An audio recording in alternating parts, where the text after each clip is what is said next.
Lions TV, we are sponsored by Regal Elevators and Lifts Consultants Limited, a company that is owned and operated by a Millwall fan, just like every single one of the sponsors that you can see in this sort of area. If you are going to do a bit of business, then please keep it in the Millwall family by checking out all of our sponsors' website links in the description below. This is your pre-match prediction for Saturday's home game against the Anoraks. Charlton Athletic back in the Championship, and they visit the Den on Saturday. It is a sellout to Millwall and Charlton fans. Charlton didn't want the bottom tier apparently, which obviously will suit the old bill. So a sellout in theory, but it's going to be a great atmosphere.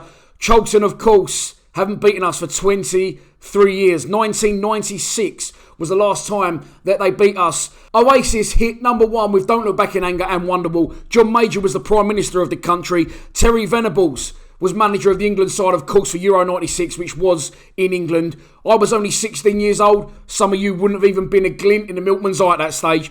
Let's start out by taking a look at the 11 that Gary Rowett might pick to start the match. I only think there's going to be one change from the team that lost 2-1 at Reading last Saturday, and I think that's going to be Conor Mahoney in for Shane Ferguson, and I will welcome that with open arms. I'm still very tempted to see what Jason McCarthy can do at right back, and I'm going to mention this as well. Last Saturday we had Aidan O'Brien, Matt Smith and John Daddy Bavarsson on the bench. You're not going to bring all three of them on. Ryan Leonard is currently injured. Okay, I don't rate Ryan Leonard, but he's our only cover now as we're playing a central midfield three. Billy Mitchell for me has got to go on the bench. You might throw Matt Smith on if you're losing like we did. You might bring on Bavarsson for a few more legs and to hold the ball up possibly with about 20 minutes to go, which we did, but at half time. And then you've got Aidan. There's no need for all three of them to be on a bench. You're not going to bring all three of them on. Not unless you're Ian Holloway and you go 9 up front, as he used to do in his Millwall reign. But for me, you've got to have some sort of cover on the bench with Malumbi Thompson and Sean Williams all playing central midfield now in a central midfield three. Billy Mitchell, for me, has to be on the bench instead of one of those strikers. It just makes logistical sense. Before we get into the game, I'm going to mention it. I wasn't sure if to mention it. Alan the Anorak, if you follow me on social media, you would have seen it over the last 24 hours. It's blown up. It's blown up in Lions TV terms. It's currently running at over 30,000 views. 25,000 of those are on Facebook. It's caused quite a stir. And I'll tell you the story behind it because a lot of Charlton fans are having a little bit. Listen, it's going to happen. I put something out there. I expect to get a little bit of shit. And it's quite friendly banter. But the thing I'm just going to pick the Charlton fans up on, or possibly the few Mill fans that go, that's muggy. Why have you done that? Alan the Anorak, as we like to call him, it was nothing to do with me. My mate is actually an Arsenal fan. And he just sent me a video. I'm sitting on the sofa yesterday watching Countdown in my pants. Beautiful vision for you all. And a video comes through from my mate who we shall still name Alan the Anorak. That will be his official party name. He's an Arsenal fan. He just likes to be a bit of a character, play up a little bit. And he sent me the video and I just posted it on Lions TV. It wasn't planned. I didn't have anything to do with it.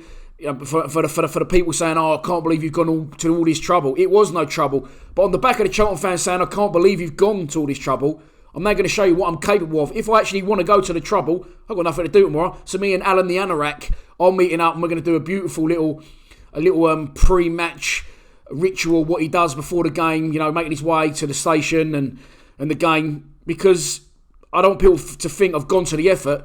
If you want me to go to the effort, I'll actually go to the effort and show you what I'm capable of. So me and Alan the Anorak will be filming tomorrow, and that'll go out tomorrow night on Lions TV. But let's get into the game. As I said, one change expected for me. Gary Rowett will make, and that will be Conor Mahoney in for Shane Ferguson. I will welcome that. Other than that, Romeo's better at home than he is away because we have to do less defending. But that's the team I'll go with. I said I'll stick Billy Mitchell on the bench, but I am expecting big things. I'm going to be honest with you now. I know we give it a big, and I know it's all a little bit of banter and whatever, but I'd take a draw all day long because the next time we got Charlton, I believe, is March, and that'll push it through to 24 years. So let's move on to the aforementioned opposition. Of course, the Anoraks up the road, the train spotters, Charlton Athletic.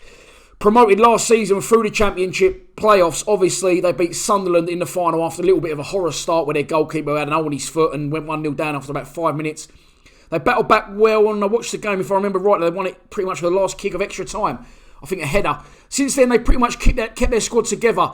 Patrick Bauer left for Preston. Johnny Williams, they managed to sign. I think he was on loan at the time. Kyle Silly Bollocks haircut. I can't think of his second name off the top of my head. Lyle Taylor. Lyle Taylor's his name. We'll go with Lyle Taylor. He might be wrong. I just keep picturing his fucking ridiculous Barnett. But Lyle Taylor is out injured for them, and he would have been the main threat. They've had a good season considering, they've been promoted last year. They was flying high, but they have not won in their last 3 games.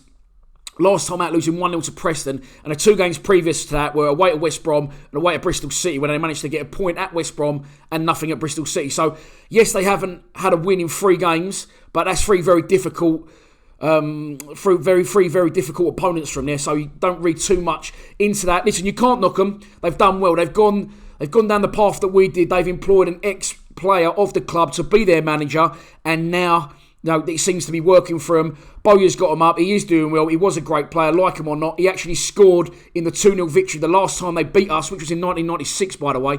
I was there, even though people think I've only been going a year. It was at the Valley that day. I remember it well. Lee Bowyer, I think, scored an overhead kick from...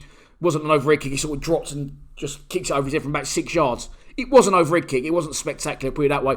I'm sure Uwe Fuchs played up front for us that day. So if anyone can get a result against Millwall, it is Lee Bowyer. But unfortunately for them, his boots have been hung up long ago, and now he will try to guide them as manager to get a result at the New Den. At the New Den? That's Alan the Anorak in my head. At the Den on Saturday. So this is your pre-match prediction, and here we go. I am going to go for, if I'm honest, I'm going to go for a 1-1 draw. I'm going to go for a 1-1 draw on Saturday. And as I said, I would bite your hand off for that right now. I don't know too many Charlton fans, but one of my best mates' missuses, and I will literally never be able to go round their house or at the pub again where she works. So I'll take a point. I'm a little bit nervy about it, if I'm honest. We are predominantly better at home. Well, we couldn't get any worse away, could we? But home is where it's at for us. The Den is where it's at, especially with a brilliant atmosphere. And I'm expecting it to be a little bit tetchy, a little bit nervy. And I will take 1-1 with Jeb Wallace once again to get on the score sheet. So that's your lot for this pre-match prediction. Thanks for watching. I'm going to mention this quickly. I wasn't sure whether to or not. Actually, wasn't sure whether to do it at all. I have joined Patreon. Now, it's something I didn't want to do.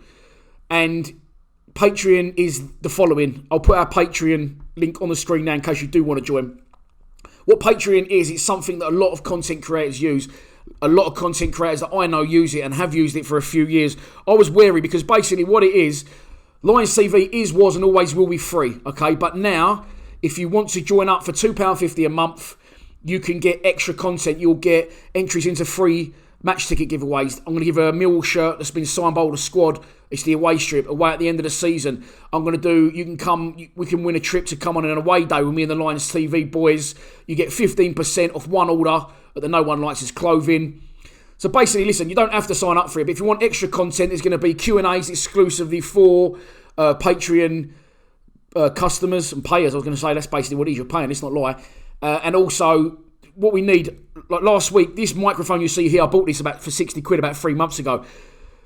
Last week on the post-match, the audio was a little bit echoey. That's because this started clicking halfway through and it's playing up. I need new equipment. I want to start doing a live podcast with guests. I need a better camera so I can stream directly from a camera. When I stream, usually I do it off my laptop, but it's not a wide shot. You can't get enough people in it. I need 4 microphones. So I'm not begging you. If you don't want to pay, that's fine. Just carry on watching it for free. If you do want to pay and you want a bit of extra content, then I'll put it on the screen again now.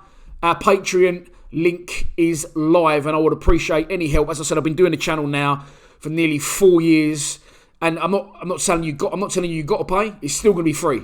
Will always be free. So if you think fuck you, I'm not giving you nothing, that's fine. Just carry on watching it for free. But if you want a little bit of extra content, discounts off our clothing range and entry to competitions for match tickets, etc., don't be shy to head over to our Patreon page. There it is once again for you on the screen. Other than that, all that's left for me to say is please check out the score predictions that has gone out from the other boys at Lions TV in and around this video.